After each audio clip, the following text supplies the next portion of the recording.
comunicación con el doctor Edgar Sánchez. Sí. Buen día, doctor, ¿cómo le va? Buen día, un saludo a ustedes y a la audiencia.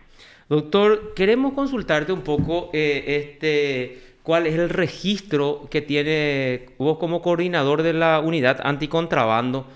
¿Cuál es la estadística que tienen? ¿Aumentaron los casos de contrabando durante esta pandemia o se mantiene igual o se redujo, doctor?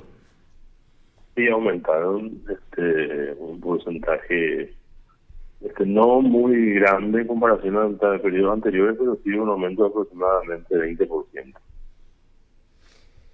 ¿Y cuál sería la explicación que ustedes encuentran a ese aumento del registro? Bueno, yo creo que en algún momento hubo un relajamiento en los controles cuando al comienzo de la pandemia se controlaba más de la circulación interna de personas que los ingresos del exterior porque las fronteras estaban cerradas.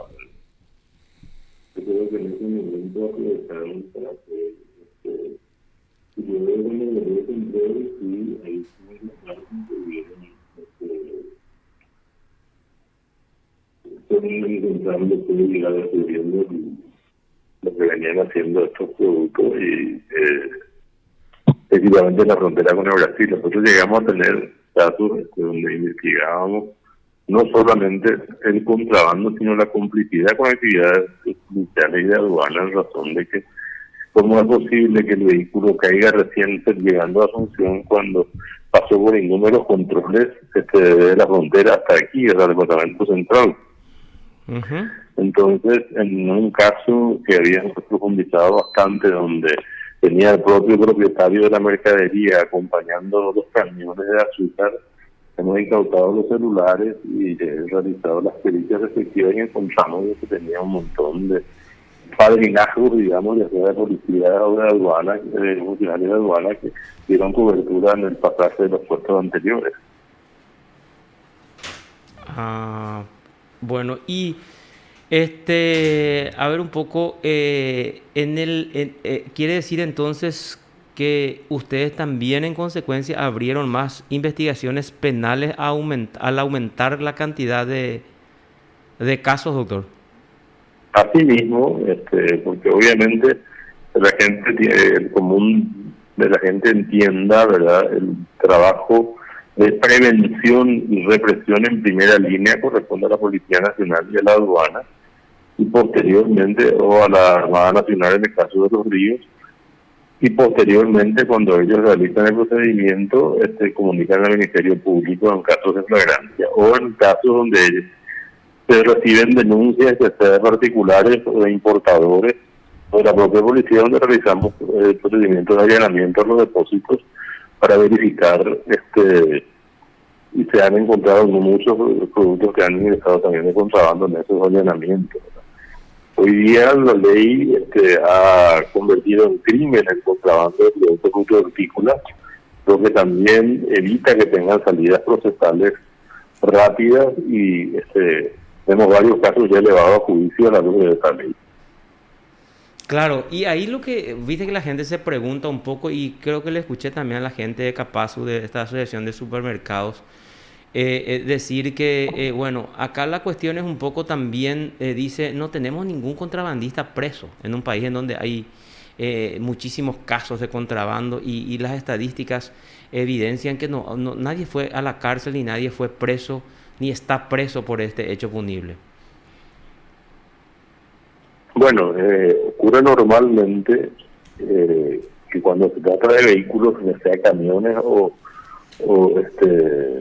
vehículos de transporte más pequeños, siempre el procesado es el conductor y obviamente nos echan luz sobre quién es el propietario de la mercadería, ¿verdad? Uh-huh. En otros casos, cuando se trata de allanamientos locales, sí, en este caso tenemos imputados y acusados propietarios de la mercadería, como el caso que le había mencionado anteriormente, de que eran 4 camiones cargados de azúcar, donde el propietario de la mercadería también fue imputado, acusado y hoy está a la espera de un juicio oral y público.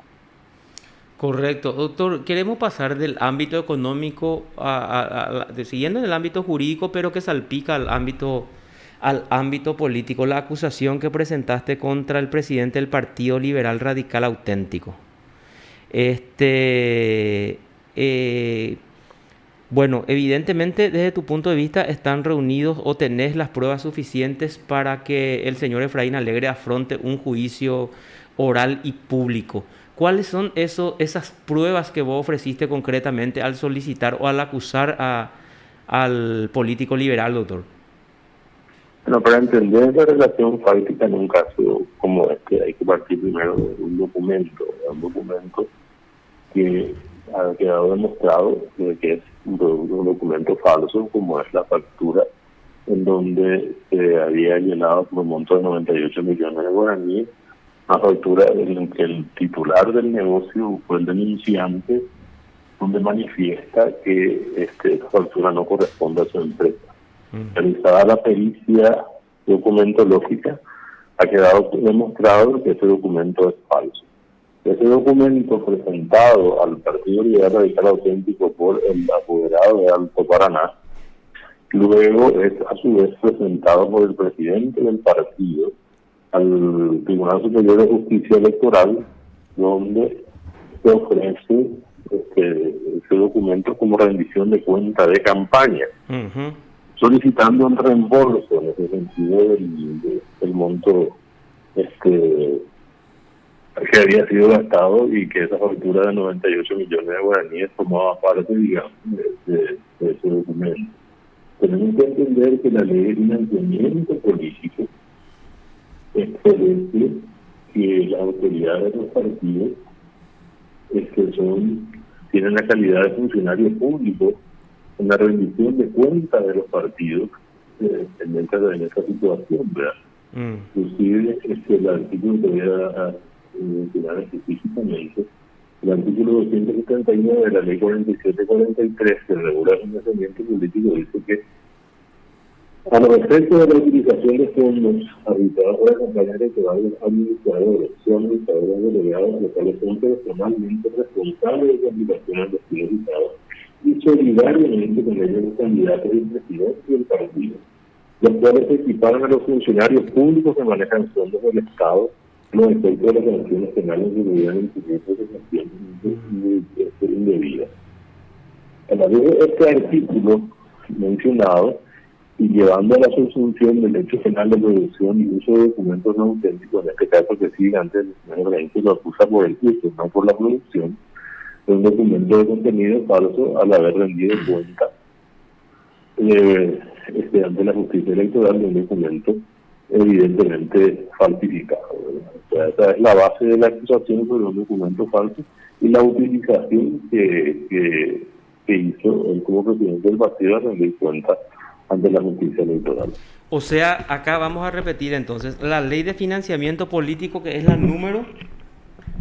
La ley 4743 del 2012. 47, sí, anoté ya el artículo 279. 47... Sí. 43. 47-43. Y en su artículo 279 entonces le responsabiliza, digamos, en forma solidaria a Efraín Alegre por la presentación de ese documento de contenido falso. Porque acá hay que explicarle a la gente que nos está escuchando y nos está viendo la factura original y la factura que realmente corresponde según los informes oficiales de tributación del dueño de la estación de servicio es de 100.000 guaraníes, ¿verdad? Y esa factura, la factura original. En particular. Exacto.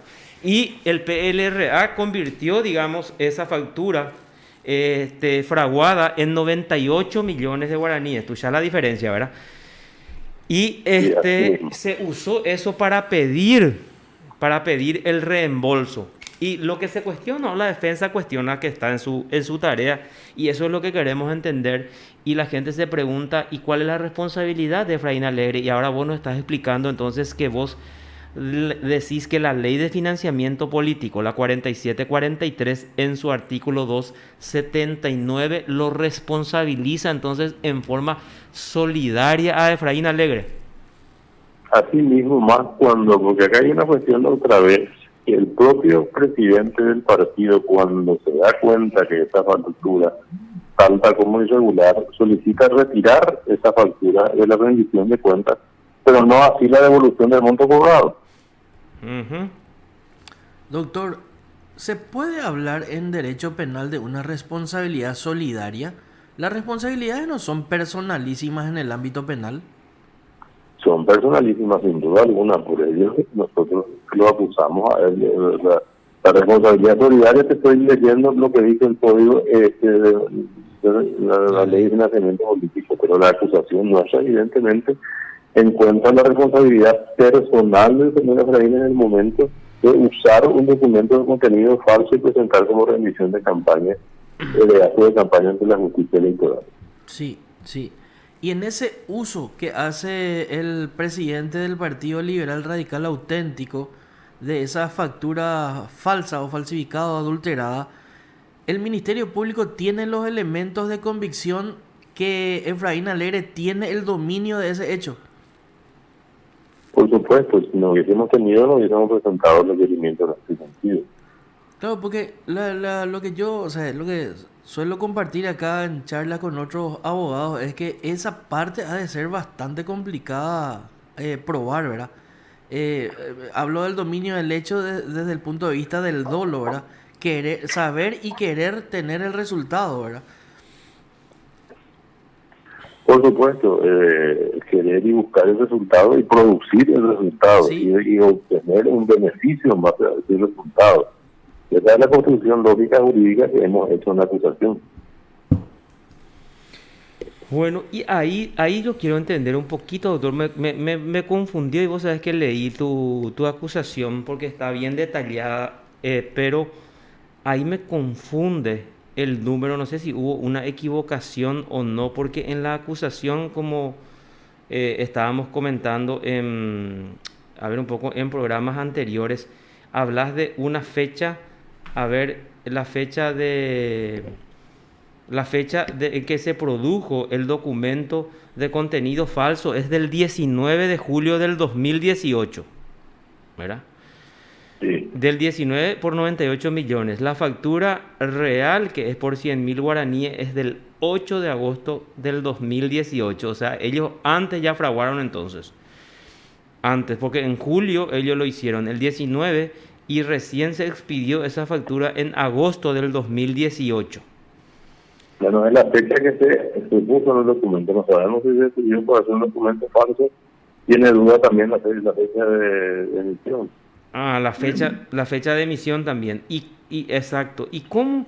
Porque consecuentemente dice en fecha 1 de junio del 2018, Efraín Alegre ya usó ese documento, 1 de junio. Y ahí lo que quiero entender, ¿cómo si el documento, la factura se fraguó el 19 de julio, el 1 de junio del 2018, Efraín Alegre ya va a usar la factura? No tengo a la vista el documento en este momento como para poder sostener este video. Si me dejo un tiempo, voy a buscarlo, esto con mucho gusto, voy a aclarar esa duda que me está planteando. Correcto, genial. Doctor, muchísimas gracias. Marco, ¿tenés alguna pregunta? No, Marco, no, doctor? no, no. Muchas gracias por este contacto, doctor Sánchez. Que tengas una buena jornada. Gracias, igualmente a ustedes. Te informó PDS Radio TV Digital.